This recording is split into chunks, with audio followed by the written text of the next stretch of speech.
Ало, Снеже, чуваш ли ме? Да, а ти дали ме чуваш? Какво правиш, ме жена? Еша ми е чини, тука че Борислав пак е нацапотил здравата.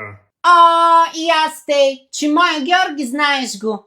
Ми ти в какво ще миеш, бе? Как с какво? С Фейри Макс Пауър и с вода от чешмата. Какво съвпадение! Ами давай тогава да видим коя ще ги измие по-бързо. Ами добре, която ги измие последна, ще черпи в сладкарницата. Оставям те на високо говорител, да знаеш.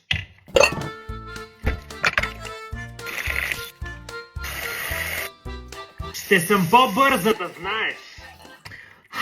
Готова съм, Ванче. Ау, Снежо, каква си пъргава! Айди от мен да мини, пак ще ядеш на аванта. Георги, къде си? Хайде слизи да ми помогнеш. Георги? О, мале! Оле, какво се случва? Георги, пак ли ми правиш някакъв пранк? Ей, момченце! Ваня, имаш няколко секунди да опиташ всяка фанта от новата колекция на фанта с Хелоуин опаковка и да познаеш какъв е вкуса и Хелоуин иконата на опаковката. Ако не успееш да познаеш правилно, нямаш право да караш Георги да върши домашни задължения до края на деня. Това няма как да стане. Давай да ги познавам тези вкусове и Хелоуин икони. Това много хубаво бе. Това го знам. Бъс и лимон. Какво беше на картинката сега? Какво искаше Георги да гледаме? Меган! Меган! Правилен отговор. Айде давай го следващото да го познавам, че сега набрах инерция. Това ми напомня на детството. Това го знам, портокал. А какво беше сега отпред на картинката? Че ми излезе от главата. Чаки! Да. Това ми е любимото. Грозде! Следващото. Чакай! На картинката. Меган! Правилно. Знам го това, аз го сънувам всеки ден.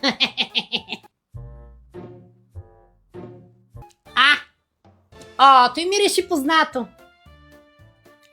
Лимон! Лимонче! Какво беше сега на картинката, бе?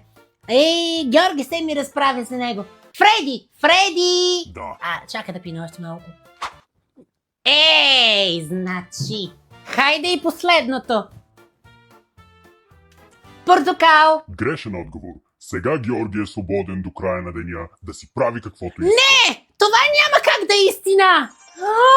Не! Леле, че странен кошмар. Я да видя какъв е този вкус. Тропикал. Я да го запомня аз за всеки случай. Георги! Георги! Ето как да си направим лесен и бърз Хелоуин костюм с подръчни материали, вдъхновен от Чъки и лимитираната колекция на фанта с Хелоуин опаковки. Да започваме. Айде. Окей, ето и какво ни трябва за този костюм. Една перука, която да срежете леко, за да стане къса, една обикновена тениска и един черен молив, който ще използваме за гримът. Това е. Все пак е вдъхновение и е с подръчни материали. И е бързо. Айде започваме.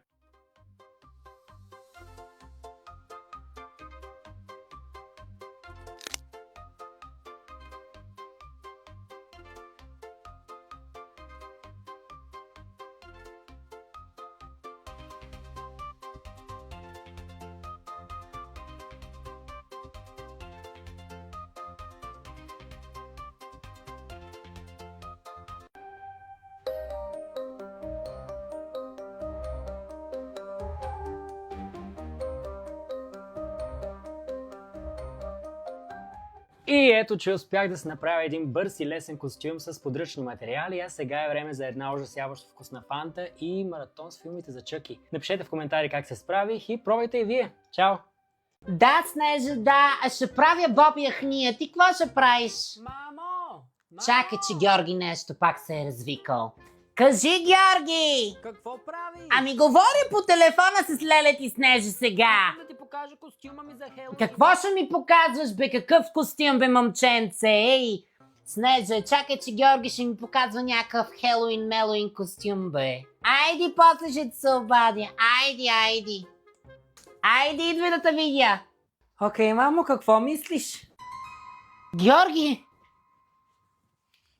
Като какво си се маскирал, бе? Как като какво бе, мамо? Като най-голямото чудовище. Като тебе. Моля! Като най-голямото чудовище ли? Сега ще видиш ти комбопяде. Сега! Ила ми тук, Оле-ле. момченце!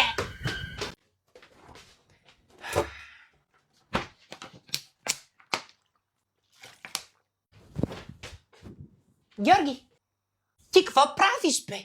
Ма ти вода от хладилника ли пиеш, бе, момченце? А? Ма ти имаш ли нещо в тази кратуна изобщо, бе? Имаш ли? Ами гърлото? На теб говоря. Утре като ти заболи гърлото, какво ще кажеш? Мама, болен съм. Ще ходя да си вземам бележка от личния лекар. Няма как да стане. Как ни тъй срам, бе, момченце? Навънка виерица, фортуна, студ, ти ми пиеш студена вода от хладилника. Как може да си толкова безхаберен? Как може? Значи същият като баща ти. Налива ти се със студена вода, после паща ти се за гърлото. Болен съм, направи ми супичка. Няма как да стане. Да прибираш това шише веднагически. Че направо не ви вдигам вече от вас. Ама не мислите изобщо, ма хич. Значи... Ало, Саше? Айде, аз съм готов. Излизай след малко. Има чакай пред блока. Георги, какъв блок, какви 5 лева, бе, момченце? Ти написа ли си домашните, че ще ми излизаш, бе, а? Хич не ме интересува Сашко, Машко или който и да е. Домашните Такова, на първо абе... място. знаеш ли какво бе? Аз забравих да направя нещо, да. Айде ще се обадя някой друг път да излеземе. Не бе, не е заради майка ми, в никакъв случай. Не, майка ми винаги ме пуска да излизам. Абе, има тук... Знаеш какво? Айде ще се обадя някой друг път да излезе. Айде, да. Тук е една малка работа трябва да направя. Да, айде. Мамо, значи не ти ли писна, бе, човек? Я да не ми се отговаряш такъв, бе, че като дойда там ще видиш ти. Good morning, students. Sit down, please. Sit down. But the положение is not very good. No, the положение is very disappointed. Very. Проверих the tests last night и съм without words. Without words. Как може такова нещо? No. Yes. It's only two. Двойка after двойка. What is this положение? We cannot do this at my class. No. I want only good mark. Започвам да return the tests. No. Yes. Georgie, you have a 2. Anastasia, you have a 2. Peter, you have a 2. Claudia, you have a 2. Ivan, you have a 2. Theodore, you have a 2. Mylen, you have a 2. I am so sorry, but I'm very disappointed. Very disappointed. Come on, водете по one list и ще ви препитам, окей? Ще правиме dictation. Абе, тате, днес мама е много тиха. Тиха ли? Май е в добро настроение. Това никак не е на добре. Как така не е на добре? Не си ли чувал за приказката? За тишие пред буря. Чувал съм я. Абе, Георги, ти изми ли чашти в мивката, бе? Олей! Забравих.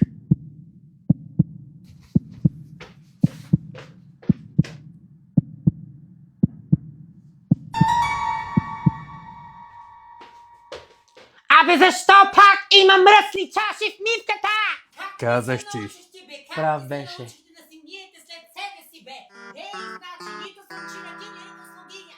Нека да спрем насилието над животни. Със сигурност сте видяли видеото, което циркулира в интернет, в което видео животът на едно беззащитно и невинно животно бе отнет по особено нехуманен и жесток начин. Има петиция онлайн, която може да подпишете в момента, в която петиция да се търси справедливост за кученцето Майя, което бе прегазено. Като стопанин на един уникален четириног домашен любимец, аз съм длъжен да бъда неговият глас, както и гласът на всички останали животни, които са с или без стопани. Така че ви съветвам да бъдете и вие тяхният глас. И също така не се страхувайте да подавате сигнали, когато видите такива деяния. Не чакайте някой друг да го направи. Бъдете по-добри, бъдете по-съпричастни и бъдете по-активни. Защото ако не сме ние, кой друг? Така че, моля ви, нека да спрем насилието над животни и като цяло насилието над хора, над животни.